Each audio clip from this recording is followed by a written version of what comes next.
Hey, I wanted to jump in before we got started to let everyone know we're going to be doing a live show next week on Sunday, the 19th.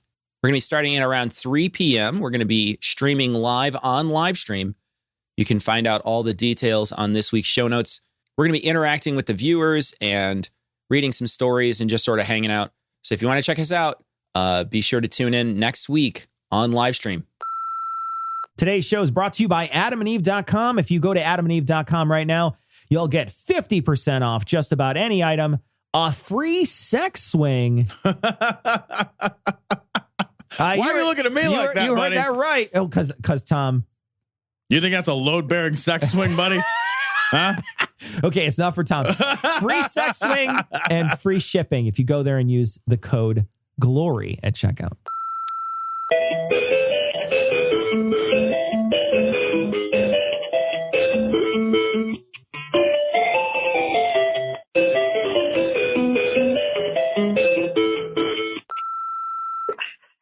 Necesito a Ricardo.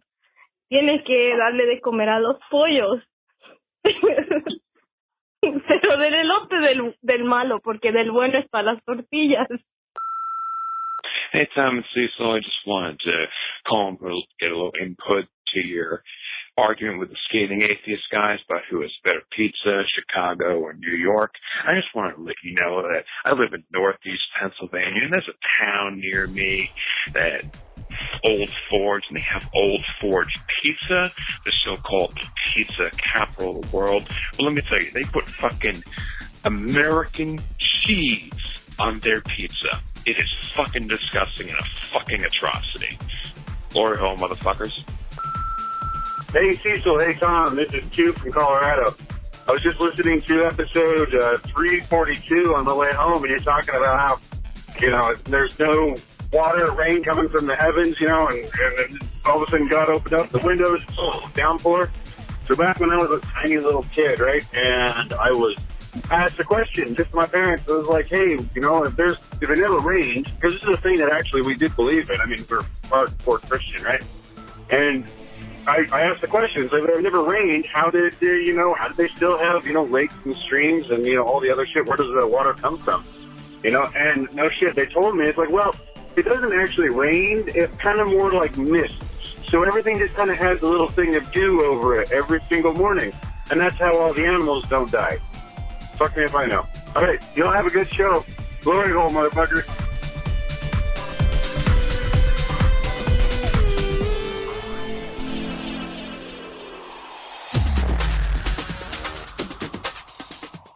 Be advised that this show is not for children, the faint of heart, or the easily offended. The explicit tag is there for a reason.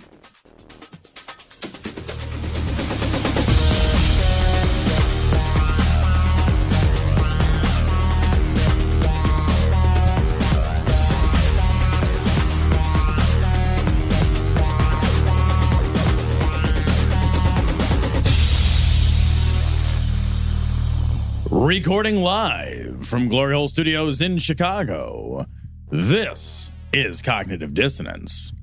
Every episode we blast anyone who gets in our way. We bring critical thinking, skepticism, and irreverence to any topic that makes the news, makes it big, or makes us mad.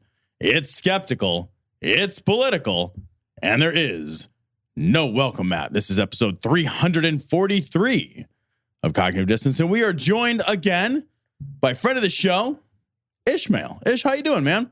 I'm doing good, but you should pronounce my name as Dan Arrow and the most hated atheist because he likes punching Nazis for some reason. What the fuck is that about? Are we gonna talk?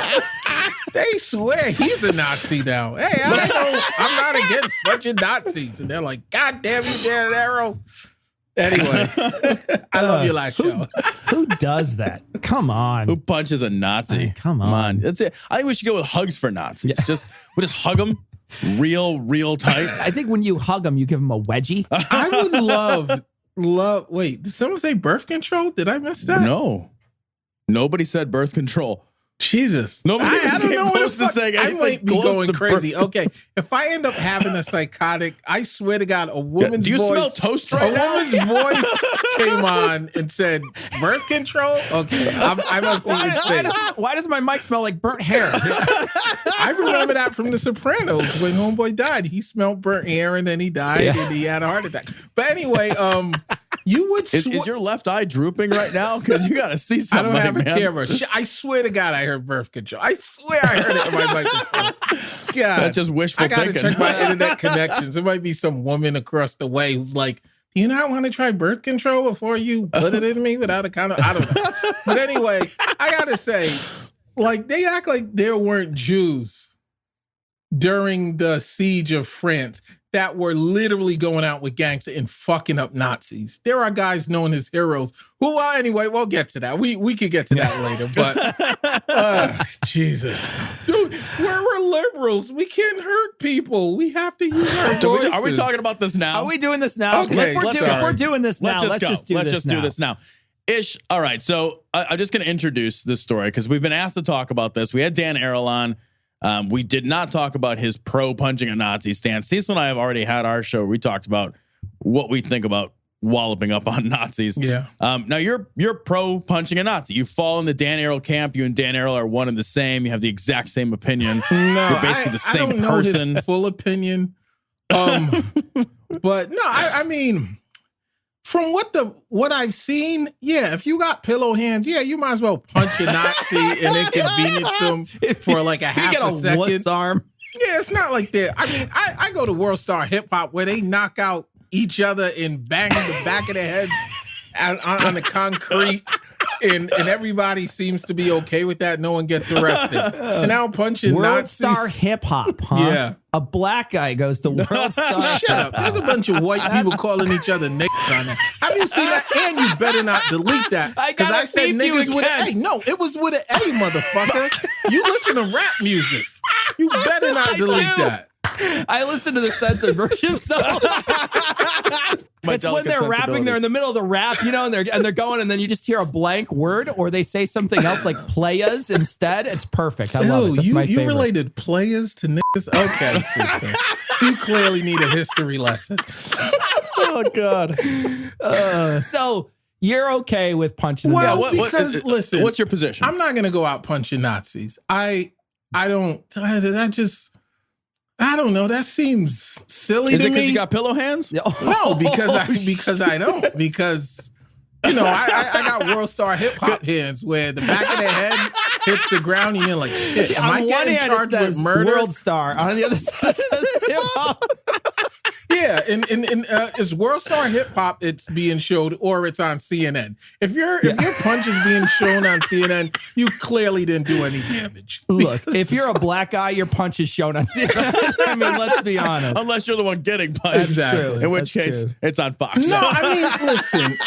I'm not. Listen, I'm kind of in this weird place where I'm trying to figure out what I feel, because how I feel how blacks have been treated in this country and stuff, I feel like whatever you need to do to rise above all the bullshit and all the racism and everything else, do it. But like these guys who were like, okay, Trump won, and first of all, he jumped in the air and punched him. Everyone knows that's not how you punch someone. You have no... I love it that mostly your criticism here is technique related. Yeah, well, because I just don't find his punching and I damaging. actually appreciate that. It's like we have Joe Rogan. I know. It's like, first of all, you didn't get your hips into it, right? Yeah. All your power comes from the hip. Unless it's an MMA Superman punch by George St. Pierre, and it's like, boom. I mean, those punches were like... I mean, if he would have hit a kid, the kid would have been like, oh, that was kind of annoying. Like, I'm sorry. I've never hit anyone where when I hit them, they're objecting to it. They are in another world. They don't know what happened. Their friends are telling them, no, someone hit. First of all, I don't sneak punch anyone. I've got snuck punch because I'm a big guy. I don't hit someone when they're not like, I usually push them and then I say, okay, you want to fight? Let's go. But it was a sneak punch, and the guy barely moved. Like, he kind of just was like, oh, wow, that was an inconvenience. And then we got people in the atheist community. And people in the atheist community swear we were out, like, assassinating Nazis. He actually looks like he elbows him when he throws that punch. Yeah, it looks like he misses and kind of clips him with the forearm, right? Yeah. It's like when Ted Cruz hugged his wife. It's kind of like that. It's like where he sort of misses her with the hand. When Ted Cruz's wife tried to hug him, and Ted Cruz like, man, I'm trying to hug this man over here. Get the fuck out of my face. Get out of it. And he just elbowed her across the chin. Get the fuck out of here. So yeah, punching Nazis is not the end of the world. In some, I don't want to call them self-righteous because they got a good point what they're saying. But just being black, knowing history, going through the 60s, having Black Panthers assaulted, murdered, really, if you look at COINTELPRO and shit like that. Yeah, but they had guns though, Ish. Well, okay. That's true. Tamir Rice had a toy gun and he was legally murdered. So obviously that's okay. God. So obviously that's okay in this country. Yeah. No, but I just found the extra, like, oh my God, we are lowering ourselves. Like, this guy barely touched us. I get it. You guys want it. We had dogs, we had hoses, and you guys swear we just ruined the revolution because some weak pillowed hand guy touched another man's face. I go to World Star Hip Hop. Kids are like, they may be dead. The video ends with the back of their head hitting the floor. And I'm like, Jesus, what's going on? My freshman year in college, this kid died because he was drunk talking shit to some guy who just came on the campus to visit his cousin. And the kid was 16. He punched him. He hit the back of his head. His brain swelled and he died. That's terrifying. That made me say, I need to second guess punching people out in clubs, because I don't want to go to jail just because, I'm a little tipsy and some guys looked at me the wrong way. But so when I see this guy barely get touched, and maybe I shouldn't be qualifying it because it's really about a physical reaction to someone who was just spouting in ideology. He's not necessarily actively hurting someone. I just have trouble taking it as serious as so many in our community take it. Talking to you, Noah Illusions. I like you, Noah. You're my boy, but man, you were angry at a lot of people who were like, yeah, why don't we punch Nazis? I don't know. I don't think we're going to find Nazis left and right. I don't think there's a lot of people claiming they're Nazis. I don't think this was like, the thing that would end the atheist or liberal movement. I just was like, this guy barely got touched and whatever. The guy who punched him needs boxing.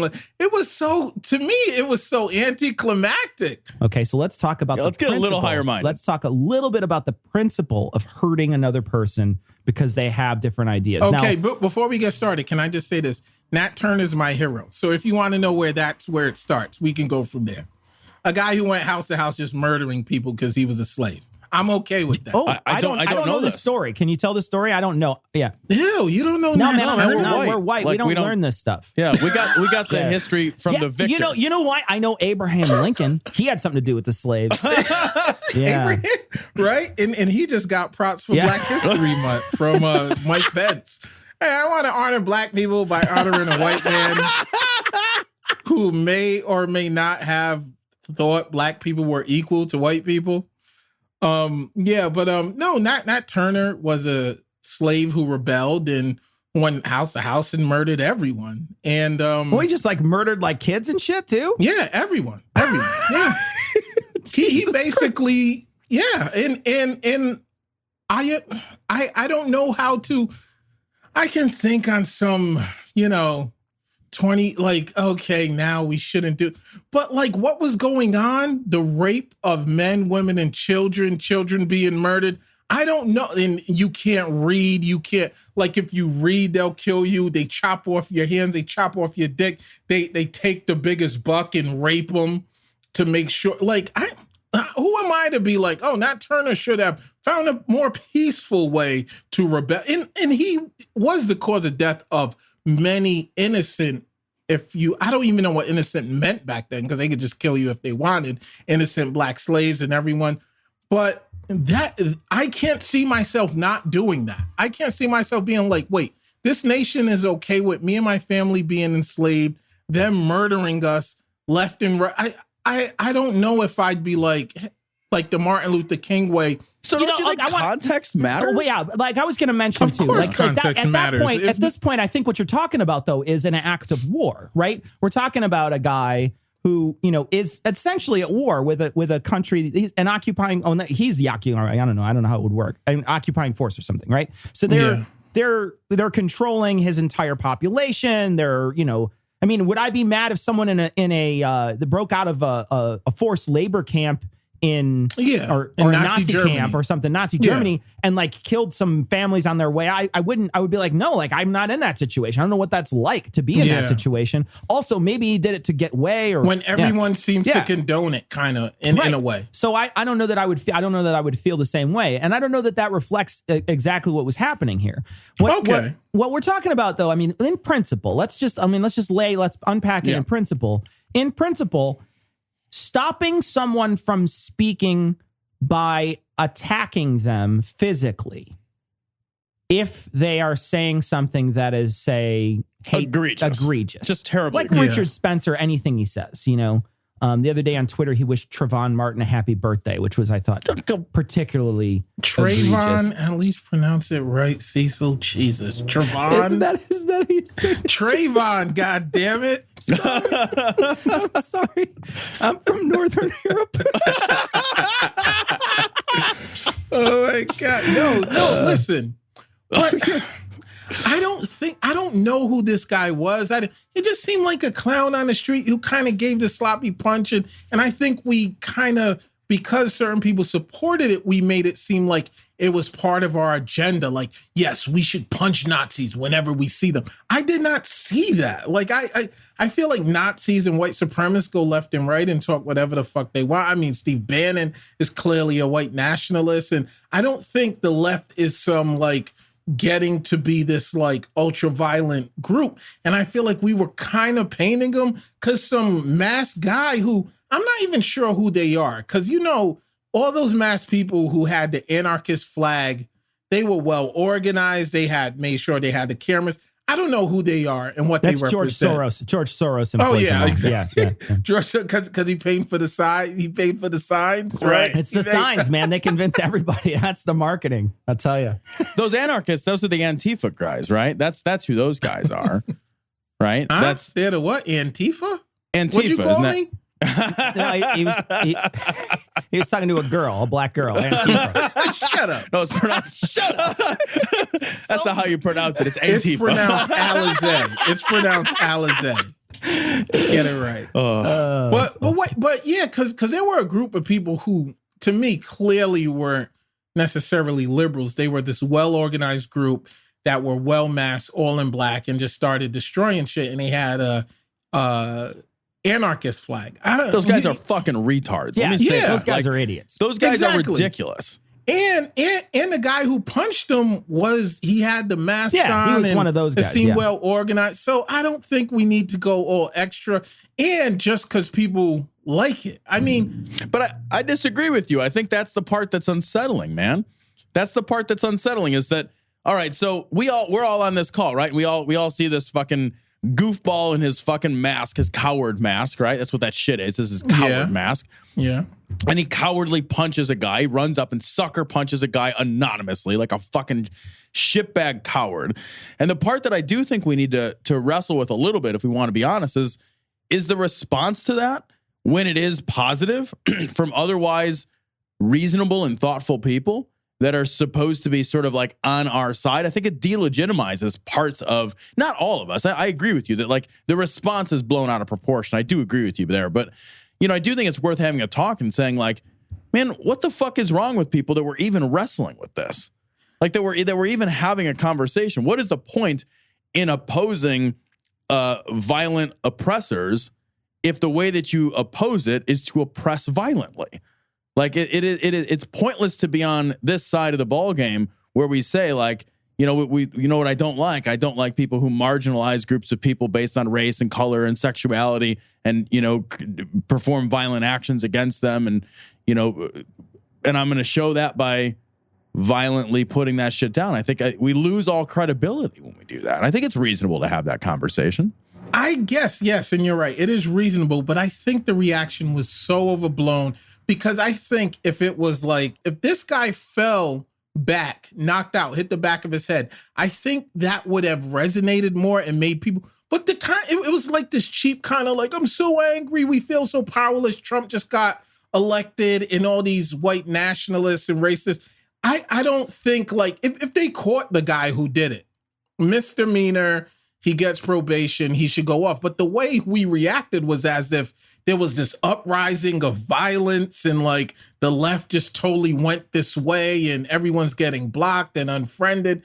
And I'm just like, this was so not impressive to me. I get the guy's frustration. It's not like he hit a woman. Like, you could see that happening. And that's even worse. He just hit this guy because he was, and like we said, we don't know who this guy is. He was obviously masked the right way. And a lot of people who are masked similar, dressed the way he was, were breaking, like, Starbucks. What does Starbucks have to do with Trump? What does so many of these other, I felt like they just wanted attention.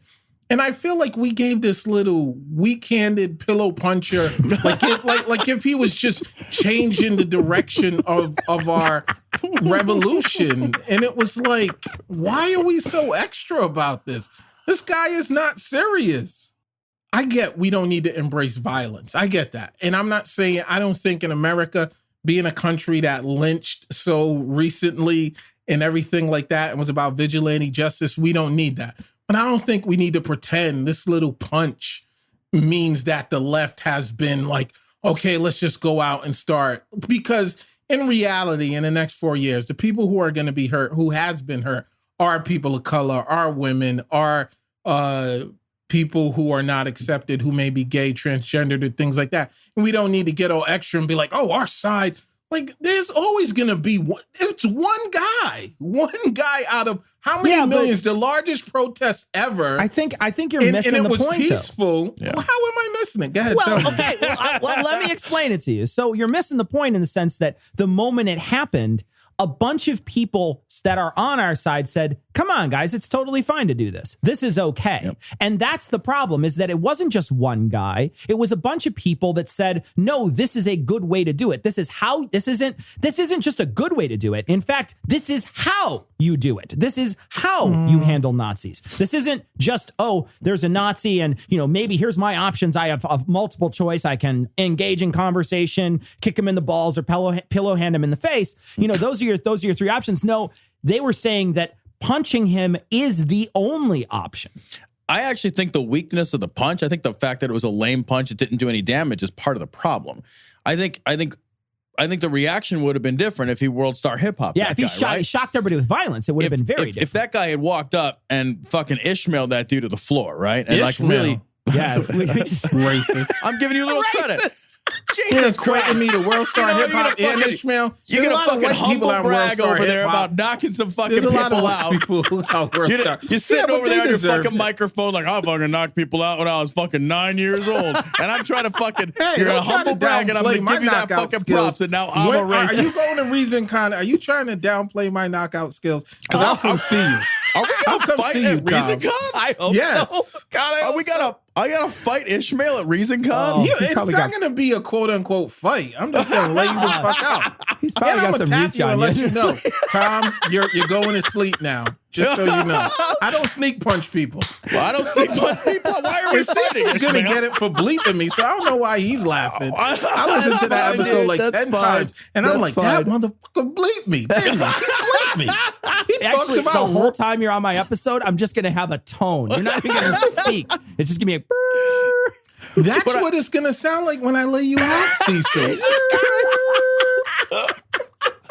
This guy. Oh, somebody wake this guy. Okay. I'm sorry. I need to stop threatening people. Oh my God. That's what we expect to have a black guy. No one is going to be like, what has happened to the atheist community? Donald Trump's going to listen. He's like, see, black people. I told you. Exactly. I told you about him. Yeah, Donald Trump's going to listen to the show. Anyway, you were saying, Tom. So I think the weak sauce punch is part of the problem because it didn't do any damage, because nobody got really hurt. People were able to see it and be like, yeah, that seems fine, right? I think if he had fucking knocked that dude out and clunked his head and he died, then the reaction would have been like, fuck that. That's why we don't need violence, right? But it's because it was some weak sauce bullshit of a punch that everybody was able to say like, I see there was no damage, so you can just go around and hit him. And, that's the slipperiest of slopes, right? Because it's like, is there a difference? Like how hard, like we talked before, like, well, how hard am I supposed to hit him? Do I hit him with all my force? I hit him once, I hit him twice. It was literally the perfect punch to spark a conversation because it was consequence free. I think if there had been real consequences, physically damaging consequences, if that dude had been fucked up by that punch, then that would have been a real different ball game, right? It would have shocked people's consciences differently than the pillow hand punch. Yeah. I guess I can kind of agree with you, but where I disagree is that punch and the safety of that punch and the little punch, and the camera guy almost grabbed the guy. He was so friggin' like any real aggressive guy would have been like, after you punch someone, your adrenaline's up, and then someone tries to grab you and you think the police are coming, you knock the camera guy out. Obviously, no one hit the camera guy. So everybody dies when Ishmael's around. I'm telling you, dies. Once that aggression, Ishmael is an AK-47. When you absolutely have to knock out every motherfucker in the room, except no substitute. God damn. Jackie Brown. Thank you. Ordell Roby. Love that. Love that. You probably even know you're quoting Ordell Roby. Anyway, no, but I gotta say, the people who I've seen on Facebook talking all that, we should punch nuts, would never punch anyone. I don't think we're at there's a point where the liberal side are gonna get super aggressive and start punching people. No. I think it was people who just felt powerless, who felt demoralized, and who felt weakened by the election of Trump, and they just were like, and they were wrongly supporting it. A lot of them, I don't think most of them are going out punching anyone. I don't think it created this subdivision within our community, and it's like our community is going to start to be violent. I really don't see that happening. Yeah. And you want to know what was funny, which went unnoticed within the left, was when the Berkeley thing, and I don't want to hype it up because I think they were right to protest, and I don't think it has anything to do with friggin' free speech because the government didn't stop it. But they maced a woman at one of those protests for simply disagreeing. Fuckers, though. Those Antifa fuckers are assholes. It wasn't the Berkeley protesters. That was a peaceful protest until that anarchist group showed up and fucked that thing up. But isn't that more wait, you maced a woman? To me, that's more egregious than some guys. It's certainly more egregious. I'm right there with you, man. And other people got punched. Other people got beat up. There was a guy who was bleeding all over his face, right. And so I mean, there was people who got the shit kicked out of them. And that's why there's no conversation, because everybody reasonable on our side agrees that that's awful. There's nobody on our side that's a controversy is because there's controversy, right? Well, because I think we overreacted. To be honest, the guy who punched him overreacted, even though I think he's probably one of the guys who threw shit through the glass of stuff. They literally were let's just cause damage, senseless damage. It has nothing to do with a narrative. And it's kind of are you guys even liberals? They had the anarchist flag. Let me ask you a question, Ish. Okay. Last time you were on the show, we were talking about riots, and specifically the racial riots that were happening in Ferguson and in Baltimore and things like that. You seem to be for destruction of property in those instances. How is that different? Well, because they seem I don't even know what they're for. They were masked. They didn't have any narrative. I don't know. I feel like they just were listen, there's going to be a lot of people gathering. Let's just go break and burn shit. But if it is listen, we're Black Lives Matters, or we're certain people and we're doing this and we're willing to be arrested. It's boycotting things or sitting at a lunch counter and saying arrest us. There's a huge difference between sitting at a lunch counter or boycotting something and setting fires, though, don't you think? To me, no. I mean, no? Really? As far as a community that has been marginalized, subjugated, and left with I don't think people of color who are being killed, 12-year-old boys being killed by the cops legally, supposedly, and things like that. You do what the fuck you got to do to bring attention to it. But if I'm just going to be masked, and if I just go down my street right now, masked, throwing rocks through windows and doing this and that, and I don't know what I'm even trying to get across. I think I'm just terrorizing people.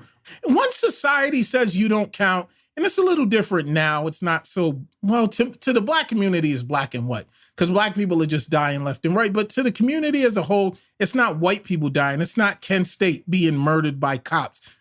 peaceful college students being murdered by cops. But when it gets to that, yes, burn the country down till people listen. If my friends being murdered who are unarmed do not make you guys wake up and say something's wrong, we got to do something else. And a peaceful march holding hands, to me, isn't good enough. Yeah, burn something the fuck down. They just murdered people. They murdered college students. Like when SNCC got it, once white people starts getting killed, you know something's going wrong. Like, you know what I mean? So, yeah. Oh, God. Once white people start getting killed, burn shit down. I'm sorry. Even in the mental health community, if someone's schizophrenic, if someone, like, cops can just murder you. Yeah, that guy they shot in the leg down there that was just a... Yeah, he literally laid down. He did everything right. Laid down, I'm not a threat. But they've also killed even white mental health people who had like a screwdriver. And they're like, well, he had a screwdriver, so I shot him in the face because I felt kind of nervous. I thought he was going to steal my radio. Right? You know, that's actually, I was reading an article not that long ago. It's actually a pretty huge issue where family members, you know, they've got somebody in their family that's mentally ill and they call the police because they're acting up and they need somebody to take them to the hospital because they're mentally ill, and the police show up and the paramedics show up and the person's acting erratic, and they end up they called for help. They called, we're like, I fucking need some help, and the police show up and shoot that fucking guy. Jesus. Yeah. And all they're trying to do is get him into the goddamn. If they hadn't shown up, he wouldn't have been a fucking threat to anybody. Exactly. They show up, escalate the situation by creating a demand that somebody mentally ill can't comply with. Then they don't comply. The situation escalates. This person's fucking not well. They knew they weren't well. And it happens with alarming frequency. Yeah. Like this is not an infrequent activity, unfortunately. I always say call the fire department. Don't call the police. Call the fire department when someone is mentally ill, but it's not necessarily threatening, because they come with paramedics and they're not carrying guns ready to kill people. Yeah, but they have axes. They kill them in a totally different way. So. They have that fancy crowbar. They just fucking wallop you. Put the jaws of life in them. Well, let's cover this story because we only got about 20 minutes left and we want to cover this story with you. So let's cover the story. Okay? I guess so. We're going to do... Don't sound so put out, Ish. I don't know. You asked me in a way I couldn't. What am I going to say? Yes, boss. I felt empowered by you asking me. I'm on your podcast. Actually, it's about fucking time you would fucking respond like that. I require you to say it that way. I'm on your podcast. This guy's 3/5 the best guest we've ever had. You notice I'm not laughing. When I see it reads a con, I'll buy a donkey. Oh, Jesus. And an acre or whatever it is. 40 See, acres. you are just, I'm a Nazi punch you like a man. Listen. No, I'm a world star hip hop punch you. Cecil's going to be like, why? We have 2 interviews today. Oh, that's going to be awesome. No, man. No, it's like, this is like fucking Riddick. Like, you kill Tom, you take his place. Like, it's all good, dude.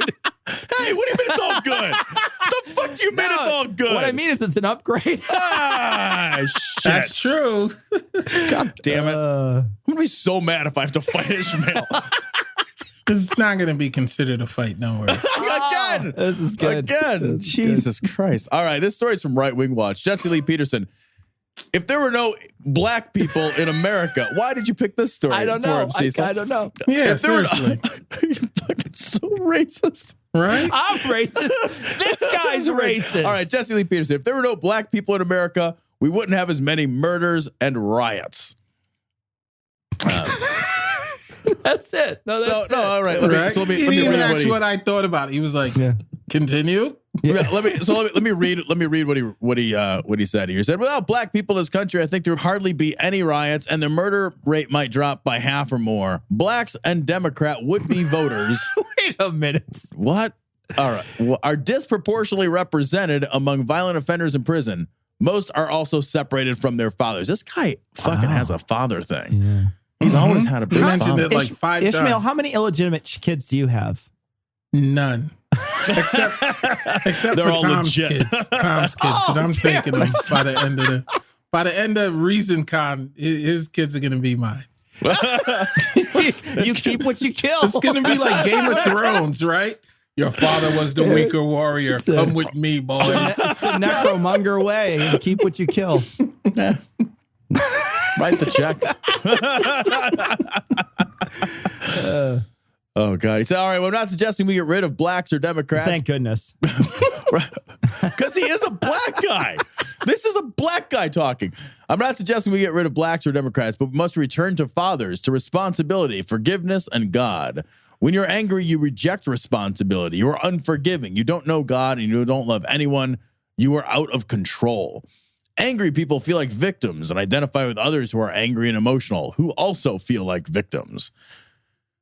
And then he talks about Trayvon Martin's parents. Did I say it right that time? Yeah. Trayvon. Yeah. It's Trayvon. Trayvon. Jesus. Who are writing a book, or wrote a book, I think. And then he's talking about the book instead telling a different story. The story that they're telling is that their kid was killed, and what they should be writing a book about, in his eyes, is how shame they should feel because they didn't parent well enough. Yeah, he did the most to try and just, I mean, for one, and he called Trayvon a thug. He used thug, and thug to me and to a lot of people of color is the new nigga. I was going to ask that. Is that really what's happening here? Like we're just redefining our new term of yes, hatred? Black people are called, I mean, if you're an athlete and you do something wrong or even get in a fight on the field, if you're black, they call you a thug.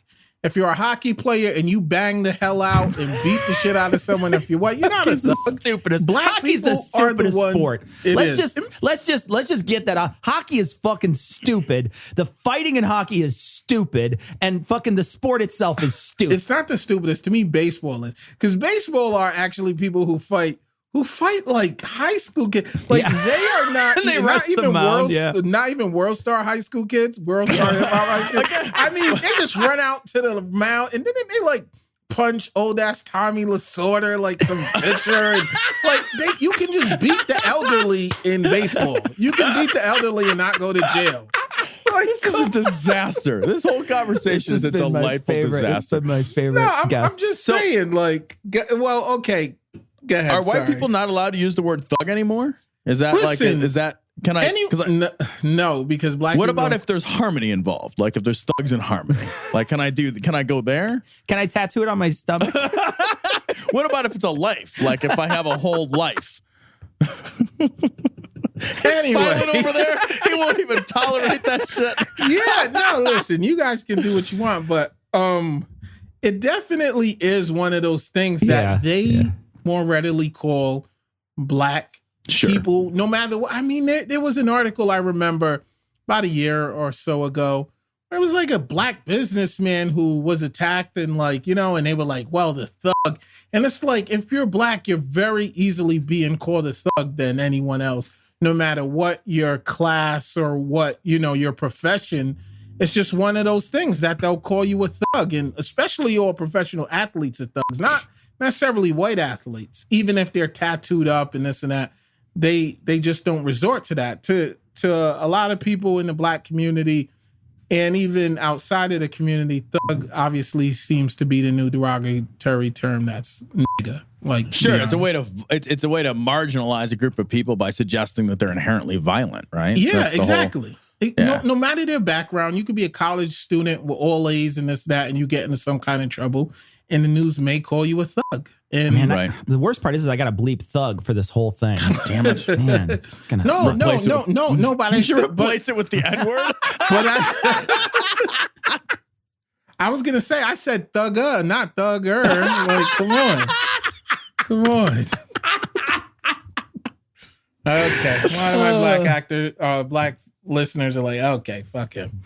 You are the only black listener, buddy. You're it. That's it. Yeah. That's true. I ain't gonna tell him I'm on here. There's one young lady from London who listens as well. She's from Europe. She doesn't even count. She's not like real. Yeah, black. She doesn't know the N word. She doesn't know what's wrong with that. She's not American black, right? She sounds like Mary Poppins. She's sophisticated. She don't count. And you know what's funny? Because I definitely use the word nigga, but I don't use the word Uncle Tom or coon. Because it's a long story, but I rather just call him what he is, And he just seems like a guy who's so ashamed of being African American, of being black. And it's funny because he says black people wrongly call things racist while he's being racist. He's literally saying, because you're black, you are less than, or you are more violent, you are this. And then at the same time, he's saying, but yeah, and another bad thing. And he talks about, like, he tries to bring it to religion, and he talks about anger, and he says, like, oh, if you're angry, you reject being reasonable and this and that. Who is more angry in this country? The religious right, his crew. Yeah. It's the guys who hate gay people, who hate trans people. I want to talk a little bit about this, though. When you said, you were saying that, like here's a guy who feels ashamed to be a black person or whatever. What I feel, though, do you think that if you have this view and you're black, you can write a check for yourself? Because if you go out there with your, and show self-hatred and depict your black culture as bad as a black person, because it sort of lends more credibility to what you're saying, there's a lot of people that love to hear this, because people want to hear this narrative from someone of color because it lends legitimacy. No, I totally agree. And because then it's not racist. He's black. What are you talking about? He's black. How can he be racist? He's black. And no, I definitely think there's a market on the right side, on the right side of politics that is like, hey, if you're black and you like that sheriff, I forget his name already. That sheriff who hates BLM and hates all the, like, he has a disgust for black people, and a disgust for black people. I think they both jump on the whole Black Lives Matter is the devil. Yeah, is the devil. Yeah, kind of bandwagon where it's like black people protested. And even this guy also said, black on white violence today worse than the KKK. Yeah. How can any thinking person say that? And that was Jesse Lee Peterson, not the sheriff. I mean, the KKK literally not even legally. They just would hang you. They would rip off your fingers. They would give them to people as souvenirs. The whole town came out. They would kill kids like Emmett Till and things like that. And they got off. That's worse than black on white crime. That is actually prosecuted. Like, if I kill a black person and I kill a white person, I'm more likely to go to jail for the white person. Black person, they're like, gang violence, whatever. But a white person is like, we got to get these dastardly vandals or these thugs, that's what they'll call you, dastardly vandals. Well, because Cecil's all PC when a black guy's on here, so I don't want to be. He's all Disney Channel on me, like, I gotta bleep you. You said harsh words towards black people, and it may expose my racism, so I gotta pretend that I'm not okay with that. I only expose my racism to you off the air. And to kids in the park. That's true too. But so there is a place for black people who are right-winged, who are especially religious, who just have a disgust for the black community and a love for the white community, and looks at even things like Black Lives Matter. Oh, we are peacefully protesting black people being wrongfully killed by cops, and they're worse than the KKK? How? How do you reason that? So, Ishmael, if people were going to find your show, where would they look? AngryBlackRant.com, and where you find podcasts, just look for Angry Black Rant. Pretty much. Ishmael, it was a lot of fun talking to you. We look forward to shaking your pillow hands when you come down to pillow hands, man. Tom, you gotta get. Well, see, I really feel like Cecil should get it, because Cecil whatever, dude, you bring it. I like you fight us both. It's cool. It's no big deal. Don't worry. And I'm so good with mine. I only punch people in the stomach because my punches are so good.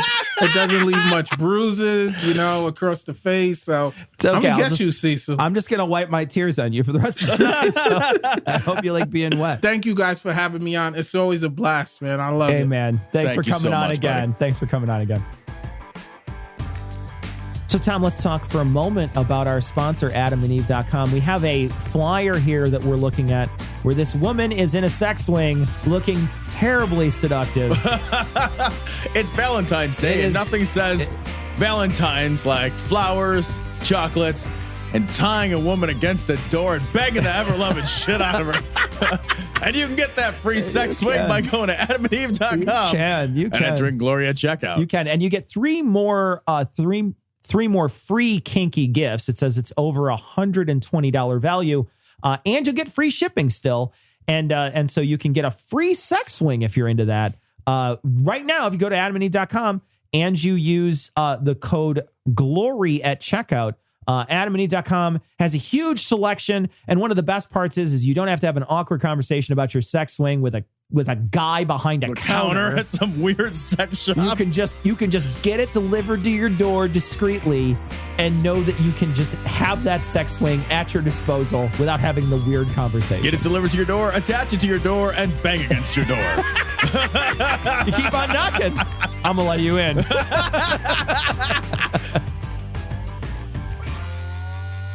This story comes from Right Wing Watch. This is I love this. This is just the title alone is so fucking delightfully convoluted.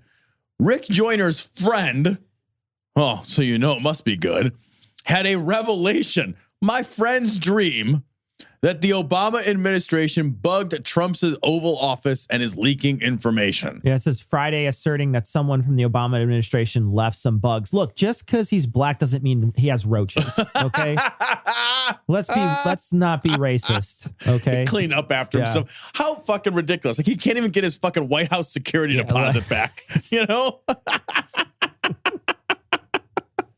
That's because he was paying all the time with Section 8. So. Oh my God. It's true. The government paid for his housing. Don't be ridiculous. Another black guy on government welfare. Get off the government, Jesus Christ. All right, this is Rick Joyner. Whole family. Yeah, I know. God. Paying for our Ivy League schools. And he's probably got one of those Obama phones. All right. So one of the things I noticed about Rick Joyner's face when I was watching this earlier is that he has some weird, like his nose looks like a schnauzer nose because it's cut on the side and it comes in. It's really weird. He's got a foldy on the top. He has like a little, no, it's on the sides. He has cuts on the sides. Oh, weird. Yeah, it's super weird. So he's like a schnauzer. The way to check that is you get him alone in a room, just start howling, see if he howls with you. Actually, you just get him excited around cocaine and ask him to sniff it. Like, go ahead, sniff it. So, let me touch on a few things. A friend of mine had a revelation about there being bugs in the Oval Office, and that's where the leaks are coming from. Okay, so first they have bugs, and now they don't take care of the plumbing? What a fucking... You're a racist! You're a racist! I love, too, that he's not denying the information, right? He's just like, well, that's where the leaks are coming from. Well, maybe they shouldn't be saying this terrible shit and doing this terrible shit. Isn't that amazing when you hear that? It's like, oh, well, they should be quiet about it. Be like, wait, then they would just be saying it in secret. Right. If you bugged my house, you just hear nothing important or interesting. Once in a while, you'd hear... well, more often than not, actually. It's a morning and night kind of a thing. You know, it's a wake up. Morning and night. Jeez. What is it? Is it your rest day? Well, the best part of waking up is jizzing in a sock. Somebody in the Obama administration left some bugs there. Bugs are, tiny creatures that crawl around. Animals. If you're scummy or black. The White House. Roaches check in. They don't check out. They had to get the landlord to call the best. They put one of those giant tents over it to fumigate the White House. And it's really Walter White cooking meth in there. I knew Obama ran a drug house. I knew it. They're going to be the listening devices or whatever that somebody is tuning into. That could explain a lot. It really could. Are you fucking serious right now? That the fucking United States government doesn't sweep the place for bugs like on a regular basis? Cecil. They constantly have dignitaries and other people in there. Stop. His friend had a dream. Okay. I forgot. So, evidence, motherfucker. Forgive me. Why don't you look at the evidence? Sometimes your friend has a special wish inside, or however that works. And that's how you fuck. Dreamweaver. Because somebody knows the phone calls the president is making when there are only two people in the room with him that absolutely should not be leaking, and I don't expect either one of them were guilty. Well, maybe they're telling it to a confidant who is then leaking it. Like, it's not impossible for Steve Bannon to be saying something to someone who is untrustworthy. Steve Bannon himself is untrustworthy. The whole administration seems untrustworthy. He hires nothing but people that seem to be vetted for their untrustworthiness. Like, that seems to me like the fucking number one category, right? Like, he goes like the fucking Myers-Briggs personality test, and it just says untrustworthy. And he's like, sold, bring that guy in. But isn't it crazy? It's got to be bugs. It can't be one of the three people in the room said something to someone else. Trump's a constant braggart, too. Right. So he could easily say this to someone else after that happens in the room. Well, you're not considering that he actually has a conversation with someone about what happened in that room after it happened? If you want a private conversation, do what we all do. Go out and have it in your car. Yeah. So what's going on there? I hope they get in there and sweep that room really good. Got to clean up after that black guy. Fucking A, you do.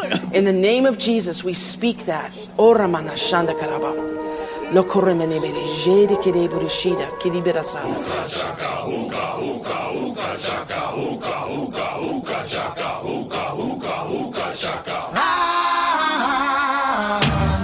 Hooked on a feeling. I'm high on believing. So, Cecil, this is Cindy Jacobs. 2017 will see Christian media revolutionaries replace liberal media outlets that are persecuting the Christians. Look at, I picked this. Hold on. Your face, lady. Holy shit, she's snarling. Oh my God, you have to go to this story. So go to our website and click on the story. She is snarling like a fucking schnauzer. That is amazing. She looks like a dog. That's why I picked this. When I clicked out, I was like, yes, all day, yes. We're doing this story. Oh my God. She's so amazing. Look at that. She's so angry, you know her hair is going to bounce. You know it's going to happen. Here we go. This is Cindy Jacobs. Cindy Jacobs, I want to remind people, is the lady who had the stream of consciousness style prediction that the reason why there were drumfish dying in some river in Arkansas is because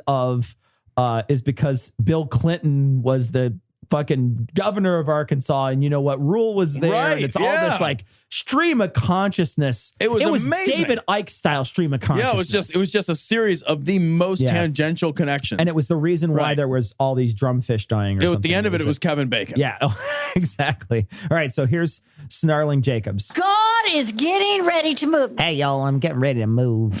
I ain't moved in a long time. And down here in the South, we don't move very fast or very often. I'm looking for my morning movement. I've had some protein and coffee. I feel it coming. I do. Ready to move. He just feels that. It's like I feel them tectonic plates are shifting. There's something in there. Watch out, Japan. I had a little fiber yesterday. It's gonna work its way through. We should go to the Prophetic Outlook 2017 package. Oh, God. No? You don't I got want a prophetic package. It's not that prophetic. It's not that big a package. It's supernatural. No, it's completely natural, actually. Is there an undernatural? Yeah, a subpar package. Do you have one of those? Now, I want to say something that's going to happen with this. The pressure that is going to put on society is actually going to enrage Satan.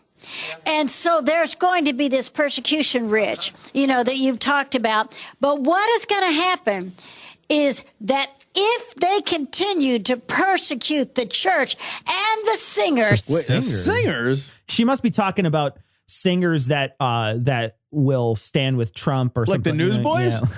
Is she upset? Is somebody persecuting the newsboys? I would have heard. Not on our watch, damn it. Not twice. Who will stand up and not be ashamed and not be in political correctness. Not be in political correctness? Well, you got to go in there. There's like a door. Yeah, you do. And you... Yeah, you do. You got to ask first and do a little prep work. You really do have to ask really nicely. It better be your birthday. I'm just saying, if you're unwrapping that gift, it better be your birthday. Tell me you like it, please. Please tell me you like it.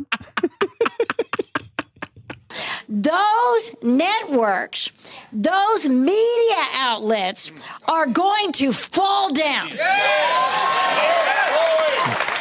We are so mad. Those media outlets are going to go fall down and go boom. What does that even mean? They're going to fall down? Evidently, all of a sudden, people are just going to stop watching and using media. Yeah. Just generally speaking, media is going to be gone. In the meantime, New York Times subscriptions are up. Fail. Failing New York Times to fail. The fuck up, you fucking idiots. You have no idea. Your finger is so far from the pulse of America, you pull it out and it smells like shit.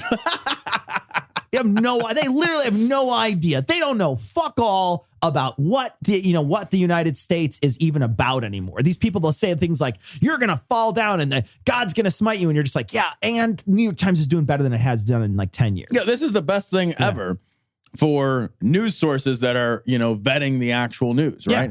Because all of a sudden people are like, fuck, it turns out we need something reliable. Fuck, it turns out we need to turn to these state and steady sources. Yeah. There is the backlash swings. What is this, Wayne's World? What the fuck is wrong with me? It's real late. No, it's real fucking late. I'm so beat. But the backlash swings again. Keep swinging. God damn it. Swing for the fences, Tom. That's a sports swings. I'm not actually building a fence. You know what? Fuck my whole point. I don't even care. Play this fucking snarly schnauzer bitch. I'll swing it along. It's a swing and a miss. And the Lord is raising up an alternative voice to present alternative facts. He sure is raising up an alternative voice that endorsed Ivanka Trump today. Did you hear about that woman? Did. Kellyanne Conway. Yeah, the Skeletor today from Castle Grayskull looked down and she said, I'll get you next time, He-Man. No, but she said I'd fuck Skeletor before I'd put it in Kellyanne Conway. I'll tell you that much. I'll take a toothy blowjob from a skull, from a male skeleton. Fuck his rib cage. I'm just like, take it, Skeletor.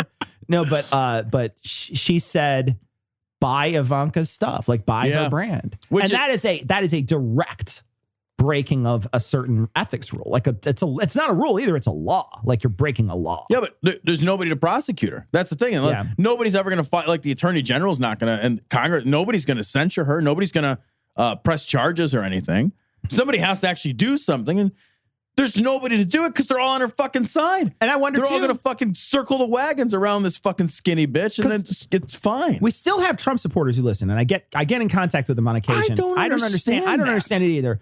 They don't think, for some reason, they missed that we were left leaning for years. I don't understand how they missed that. But what I want to know from you is, how are you okay with this? How is that cool? There's so much shit that's happening nowadays. When I see it happen, I wonder, how the fuck can you be cool with that? How can you read his tweets that talk about how it's a judge's fault if there's a terrorist attack, not my fault, right? That is insane. There's like 20 different things that he said on Twitter that you've just been like, I've been like, how the fuck could you have voted for him and still be in his camp? Yeah, look, here's the thing. If you voted for him because ABC reasons, fine. But at this point, a couple of weeks into this ball game, and seeing the nonsense, the outright, a lot of these people are like, but Hillary.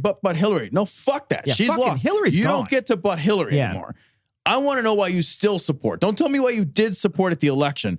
Why do you still support now? Yeah. Right? It's okay to change your mind. Yeah. It's all right. When they're doing shit like this, they lied to you, man. They lied to you. When she's talking about alternative facts and the Bowling Green Massacre and fucking, shit that never happened. And then she's talking about buying Ivanka. You should buy Ivanka shit. She expressly said, this is a commercial. Yeah.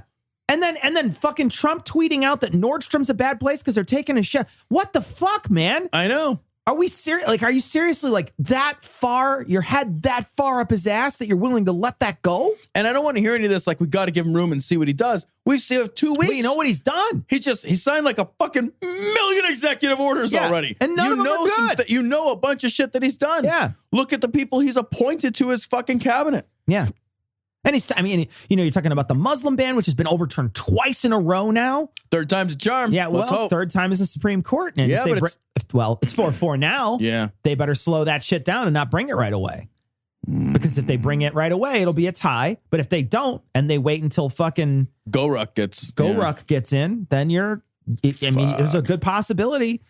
Depends on where he stands in immigration, right? But the Democrats showed that they don't have any power to stop anything. They have not like the Republicans did. Right. Why is it the Republicans were so much better at obstructing? The Republicans were so good at being in a minority position and still fucking cock blocking like sons of bitches. They were the most cock blockingest motherfuckers ever. Well, one thing that's interesting is today, Senator Elizabeth, this was a couple days ago, Senator Elizabeth Warren was removed from the floor, right? Yeah. So she was removed from the floor for reading a letter. And she was removed by this really obscure rule, Rule 19, I think it's called, which is also weirdly the same rule that they used to kill all the Jedi in Star Wars. But they removed her for this obscure rule. And it's that you're not allowed to insult another senator, right? You're not allowed to insult them at all on the floor. Yeah, it's a don't call me a duty head rule. Yeah, exactly. And she did it by quoting another senator from 20 years ago when he was going to be a judge, and they were reading letters from people then.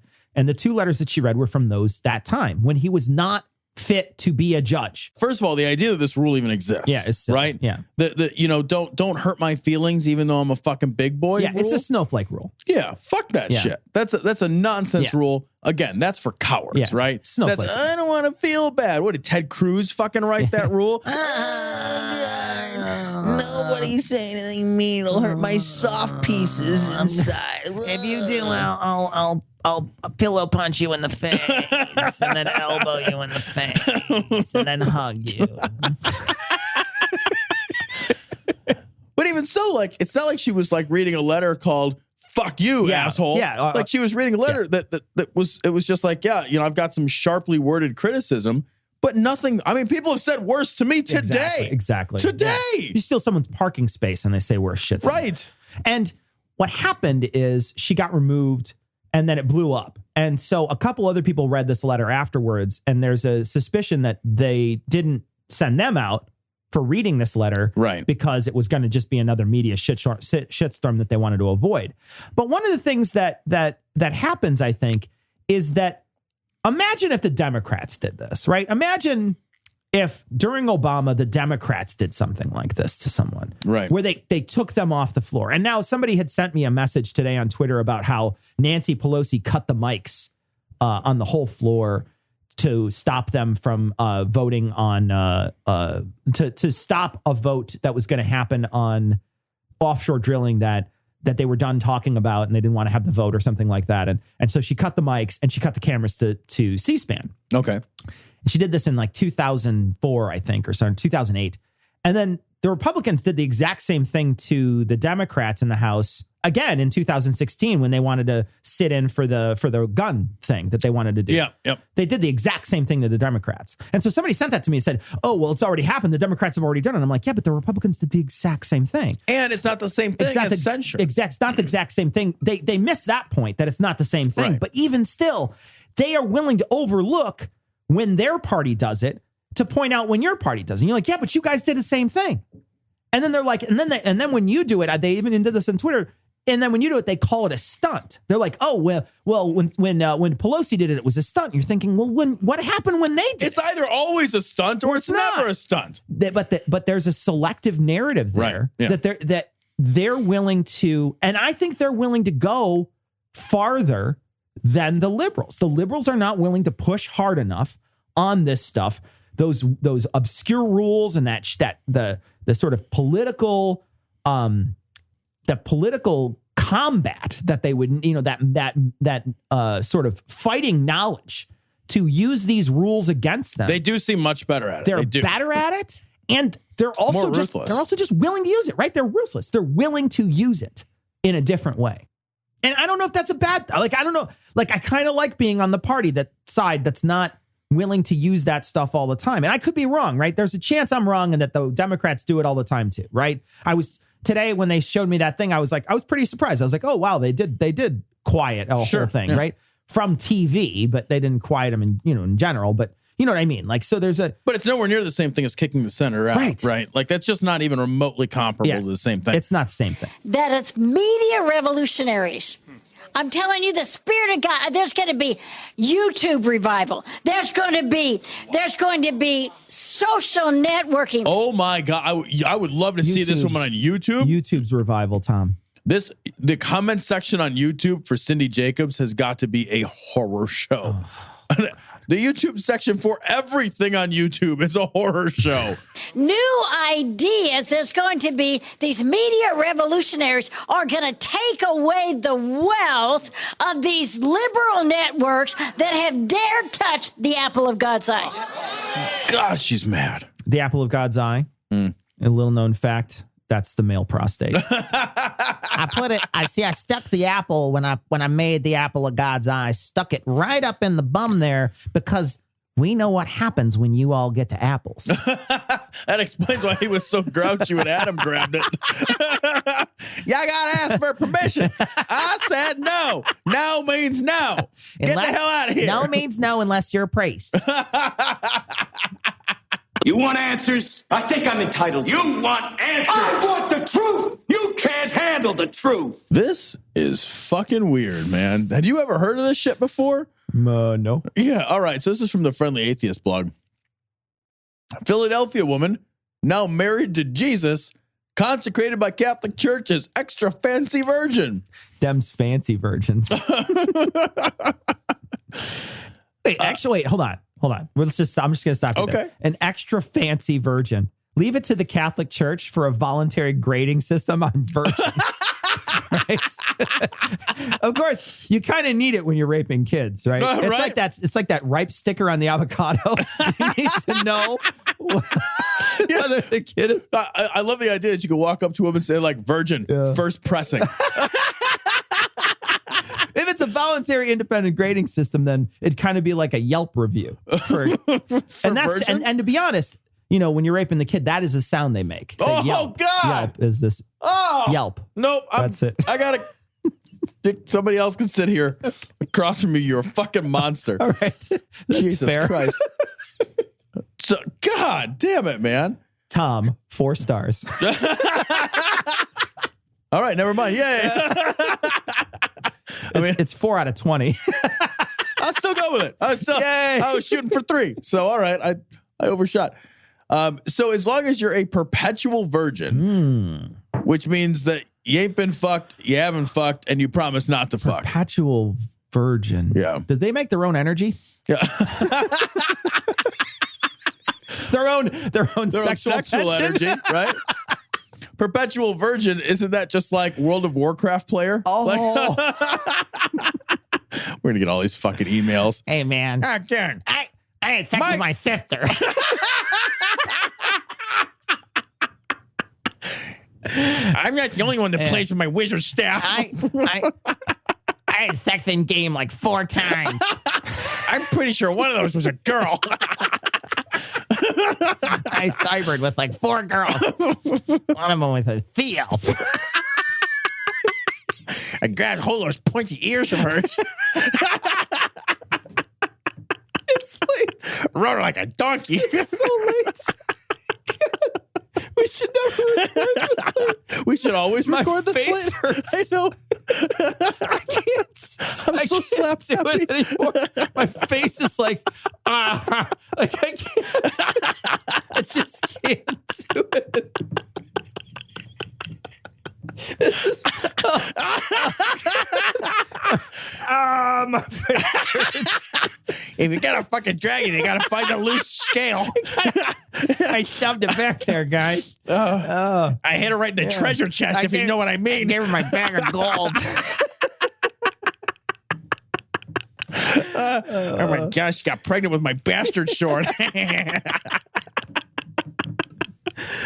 Oh God. All right. So if you're a perpetual virgin, oh God. Perpetual virgin. Then the Catholic Church will let you get married to Jesus. Because fucking super weird. You become a consecrated virgin, which I think that means that you can do the hymen maneuver.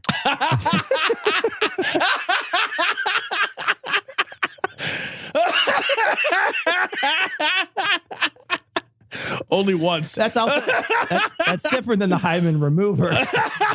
Different. Also only once.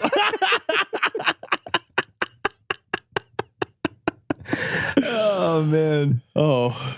So fucking these people are weird, man. This lady, wear a fucking fancy dress. She dem fancy virgin. She got all tuxedoed up in her little dress, and she marched down the aisle and married Jesus. I guess that's a thing in the Catholic Church. You just marry Jesus. Wouldn't it be disappointing to do that? The groom always keeps you waiting at the altar. Also, to be honest, I mean, Jesus' hands are not terribly functional, so he better be a face sitter. You know what I mean? He's one of those guys because I don't know. He's not going to be able to do much fiddling. Right? You know what I mean? Yeah. Like you got to warm. Yeah, you're not warming that up with the old. You know, it's not a pull start. It's a push start. I want to read a part of this though, because they talk about Jesus. I guess Jesus saved some whores, and some whores. Yeah, he saved some whores from being raped. What? I don't know. I never read this, but it says, and let me find it here real quick. Yeah, the whole consecrated virgin thing has a long history in the Catholic Church, with Mary technically being the first one. Some early saints, such as Saint Lucia, Saint Agnes, and Saint Agatha, were also consecrated virgins, and all of them have a similar story. Each one decided that she was going to be consecrated virgin, but was so beautiful that dudes who wanted to marry them freaked out and tossed them into brothels. Wait, what? Then what? Jesus stepped in and kept all the rapists at bay with magic. And in Agnes's case, hair grew instantly all over her whole body, and anyone who attempted to rape her was struck blind. What the fuck kind of story is this? Hair was stuck all over. What the fuck? You become fucking Teen Wolf? Yeah, and the best part is there's a bunch of dudes that are just like, yep, well, any port in a storm. I don't care. Whatever. I got to rape something. Jesus. So, hey, you know, I'm going to rape this Bigfoot over here. Yeah. Well, what? None of this makes any sense. Like, I love the idea. It's like, man, that chick is beautiful. You want to get married? No. Well, I go be a whore in this brothel. Fucking, what is that? Your second option? How is that like? I would really like you to be my wife. I'm going to go ahead and take a pass on that one. Well, whore in a brothel it is. Like, what? What?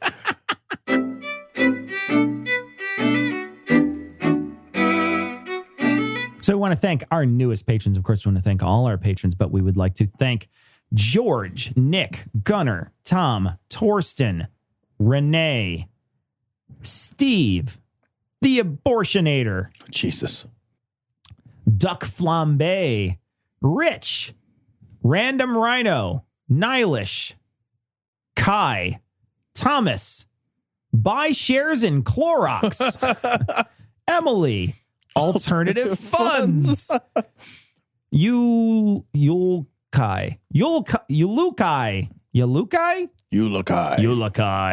Sean, Phil, Nathan, the Clyde, the New York Woof. I say it wrong. Some people get so mad at me when I say woof instead of wolf. Paul, Evan, Beth, Joseph, Teresa, and Jamil. Thanks so much for your generous donations. We truly do appreciate it. We have an employee that we need to pay money, actual funds. They're real particular about that. Yeah, they like to get paid money. So we want to thank everybody for their generous support of our show. Thank you so much. So we got a message from Aaron. This week is episode 343. So check out Aaron's image. This is an image of Trump. It's a modified image that I really like. It's really well done. Yeah, I think it looks really great. Yeah, I think it's probably the best picture of Trump I've seen in a long time. So this message is from Bill, and Bill sent in this great article. This is crazy about this. This Trump this week made a comment about. He made a comment about a senator that was from Texas, and the senator from Texas. There was this sheriff or something that was in his office, and a bunch of people standing around. And the senator says, or the sheriff says something about how a senator wanted to pass a bill that people actually had to be convicted before they had civil forfeiture.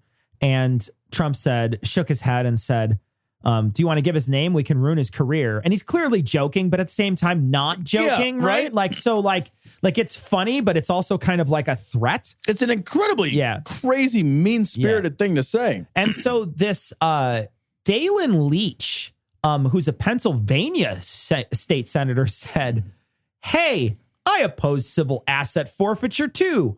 Why don't you come after me, you fascist loofah-faced shit-gibbon? They called him a shit-gibbon. Suck on that, dude. That's fucking amazing. Shit-gibbon. We may not win the most rudest shit you could say or whatever, the trolliest shit, but we're gonna win the funniest every time.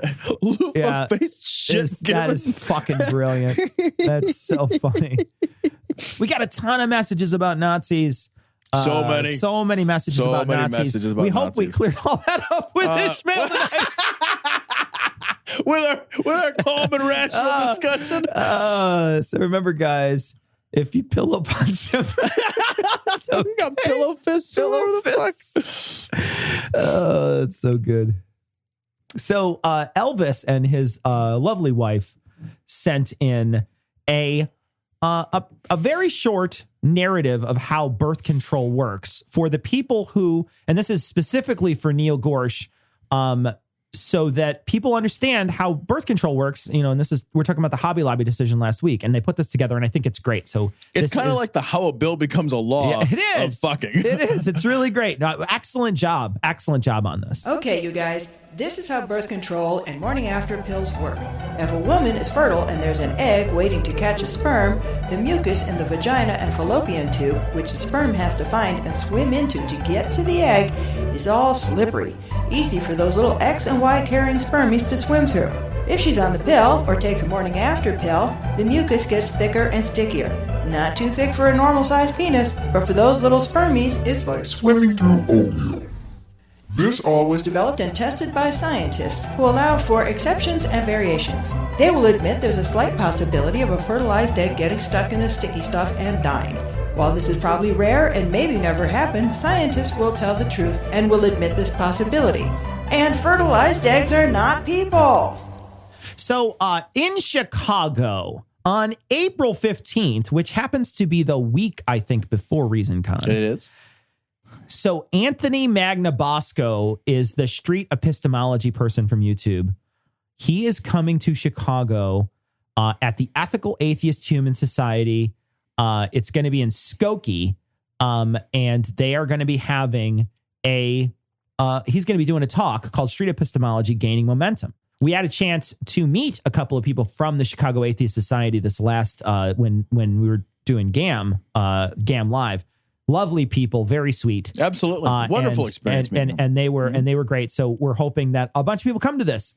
We're going to post this flyer that they gave us on this week's show. So if you're interested in coming to Chicago on April 15th, which is a Saturday, you can catch this lecture, which is at 6 p.m. And it should be great. So we got a message from Jeffrey, and Jeffrey says, if you could offer some advice on how to do some fact checking so that I can use, so I can definitely tell my jack off buddies that Alex Jones and the like are full of shit. It might be useful to go down the rabbit hole with them a little bit, So in other words, if they have an Alex Jones thing, just pause, take it claim by claim and say, okay, let's find his source of evidence for every claim. Yeah, that's a good way to do it, right? And you won't find them because he doesn't have them. He doesn't do what everybody reputable does, which is to say a thing and then source it. Yeah. Say a thing and then source it. Instead, he says a thing and everybody does this. So that's on the crazy side, right? Say a lot of things real fast, assert without evidence, and do it real fast. So you have no time to stop and think. Yeah. So find one of his videos where he's making a bunch of claims. Every time he makes a claim that should be demonstrable in one way or another, or should require some kind of fact or evidence, pause it and say, okay, let's find it. Yeah, let's find it together. Let's find it on his You know site. what that is? That's very street epistemology like. There we go. You know what I mean? In a lot of ways, it's you know, another way to do this would be to just say, okay, well, how do we know that this is true? Yeah. You know, use that street epistemology. You know, that's a great method, because they aren't going to look to the New York Times or the other reputable sources. What they're going to do is say, well, those sources aren't reputable. Okay, well, find me where it actually happened. Yeah. And if you can search it up, because one of the things that I would work on is the Podesta emails, because if he says anything about the Podesta emails, those are searchable. You can find what he's saying. Easily. Yeah. You can find what he's saying. So good luck, Jeff. I hope it works out for you. Got a message from Wally in Maryland, and he said that one thing that we missed during 342 when we were talking about Trump and the rain is that maybe, according to the Russians, Trump likes golden showers. He likes to be sprinkled on. We got another image. This is from the Advice Troll, and they sent in an image of Trump that just says resist on the bottom. It's a really great image. He looks so angry there. It's the best. I love how like his two little teeth are out. Like he looks like a little rat. Yeah, and he's got his folded fucking pussy eyes. I love it. Terrible. His vagina eyes. Eye vaginas. So we're going to post this on this episode show notes. It's 343. I'm going to post this video. We talked about last week, and this was when we were talking to Dan Errol. We had this conversation about what do you do if people aren't answering your questions? What do you do as a journalist if they're saying fake news? I'm not going to answer your questions. Yeah. And here's a situation on this British TV show. I literally have no idea what they're talking about. I don't know what. No. I don't know what. It doesn't matter, but it's brilliant. I don't know what they're. I literally have no idea what they're having a conversation about. But that being said, the gist of it is never stop asking the question. And even the Brits, who are notoriously polite, still, I mean, at one point he's like, I'm going to be very rude here and continue to ask this question. It's really brilliant. This guy never answers the question, nope. But I will say this, at the end of it, I thought that guy was a total douchebag. So check it out. It's on this episode show notes. We got a couple of new listeners. We got a message from Jake who said, hey, I just want to let you know you're my newest favorite show. He says, it's as if my degenerate friends and I made a podcast. And a lot of people say that. A lot of people say that. It's like sitting down with friends. So we're glad your friends are horrible people too, Jake. So we got a message from Alex. And Alex, first off, Alex, eggnog is not delicious. You're high. But Alex said, you know, I'm curious about how there's sort of this despair that's creeping into your voice lately. There's this feeling of despair that's coming over you guys. And, you know, I noticed your outbursts. It's talking about me specifically. My outbursts have become more common. I'm not saying you do this. You don't have every reason for an outburst. I'm writing you because I can't fall asleep after listening to your show the first week. And if you hadn't heard our show the first week, this is a show that came out as a midweek show we did a couple of weeks ago. Mm-hmm. It was right after Trump's first week in office. Go back and listen to it. Go back and find it. We talk about what happened during that first week. Piece by piece. By piece. And some people found it actually pretty disturbing. They listened to it and they're like, man, it's so depressing. And there's not a lot of jokes in that episode. There's not a lot of funny. And I recognize that. But there is one kernel of hope that I have out of all this. Yeah. There's a lot of kernels of hope, actually. I have a lot of hope out of this. I see them floating too. I have a lot of these kernels. And one of them clearly is that private institutions are really starting to pick up the slack for governmental institutions. Something I said in the first 100 days episode. I remember. And it's really happening. It's really starting to happen. You're starting to see steam where people are donating to Planned Parenthood. People are donating to places to get that money that the government was going to take away from those places. You're starting to see that happen, and it's going to keep happening. Environmental Protection Agency may, eventually go under or something, but I have a feeling that there will be some sort of civilian-led thing that will take its place because that want and that need is there. But one of the things that I've also noticed, and this is on my Facebook feed, right? So I know a bunch of history buffs because I belong to a history organization that I've talked about before in the past. And a lot of these guys are really not terribly involved in politics. I rarely see political posts from most of these people. But I will say this. There's a lot of really smart fucking people in that group. There's a lot of really smart people. And I'm thinking of one guy in particular that I know. And I've been friends with him for about 25 years. And because I've been doing this thing for about 25 years, and I've been friends with him for a very long time, and he's been always quasi-political, right? He's never been like 100%, million% full bore, but he's been quasi-political. He's one of the smartest guys I know. He is motivated. Really? You made a huge mistake. You know, like you made a huge mistake when you started doing this stuff, when he started pushing back and he started doing all this stuff. This guy is motivated. He's posting shit to do every day. He's talking about all the stuff he does. He's talking about all the grassroots shit as well as all the big picture stuff to do. And he's a really smart dude. I can't imagine. Yeah, he's not the only one, right? One, yeah, right. Exactly. He's just the only one you happen to know. Exactly. Well, he's not the only one I know. I know a bunch of these guys from this history organization, right, that are starting to become a lot more political. But he's the smartest one I know, right? And there's a lot of really smart guys out there right now that are motivated for this. And, you know, you really shook up a hornet's nest here. And I want people to realize that this fire that people have, I don't think is going to go away. Because Trump's not going to stop doing stupid shit, people. He's going to do stupid shit the entire time he's in office. I think he'll do stupider and stupider shit, actually, as he grows more desperate. So understand that there's a hugely there's a bigly motivated base of people right now. It's so huge. And I think they're going to stay motivated. And I think that's a sign of hope. I think that's a real sign of hope. And it's a sign of, I mean, I'm just impressed with the fire that is in these people. And the marches are going to keep going, and people are going to keep fighting. And I think better it's great. For 2 years, man. Yeah, absolutely. We better keep this shit up for 2 years. 2 years for sure.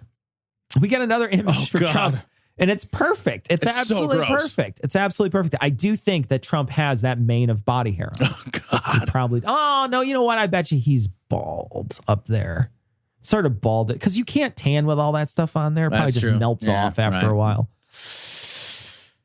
So we want to thank Ishmael Brown, of course, for coming on the show. Ishmael is a fun guest. We love doing stuff with Ishmael. He's a funny guy.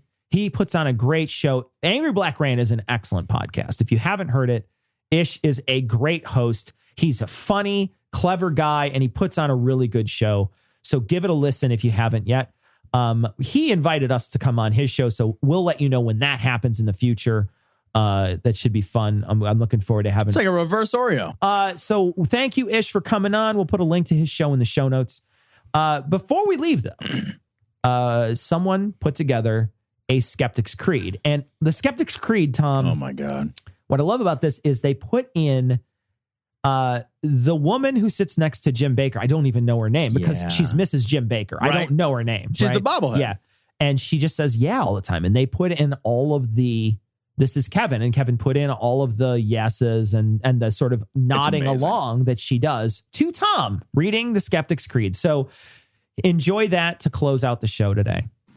Credulity is not a virtue. Yeah. Mm-hmm. It's fortune cookie cutter, mommy issue, hypno Babylon bullshit. Yeah. Couched in scientician, double bubble, toil and trouble, pseudo quasi alternative, acupunctuating, pressurized, stereogram, pyramidal, free energy healing, watered downward spiral, brain deadpan sales pitch, late night info docutainment. Yeah. Leo, Pisces, cancer cures, detox, reflex, foot massage, death and towers, tarot cards, psychic healing, crystal balls, Bigfoot, Yeti, aliens, churches, mosques and synagogues, temples, dragons, giant worms, Atlantis, dolphins, truthers, birthers, witches, wizards, vaccine nuts, shaman healers, evangelists, conspiracy, doublespeak, stigmata, nonsense. Yeah. Expose your sides. Sure. Thrust your hands. Bloody, evidential, conclusive. Doubt even this. What happened?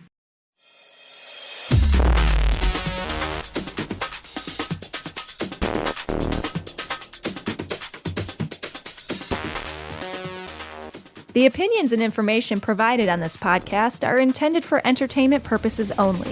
All opinions are solely that of Glory Hole Studios, LLC. Cognitive Dissonance makes no representations as to accuracy, completeness, currentness, suitability, or validity of any information, and will not be liable for any errors, damages, or butthurt arising from consumption. All information is provided on an as-is basis. No refunds. Produced in association with the local Dairy Council and viewers like you.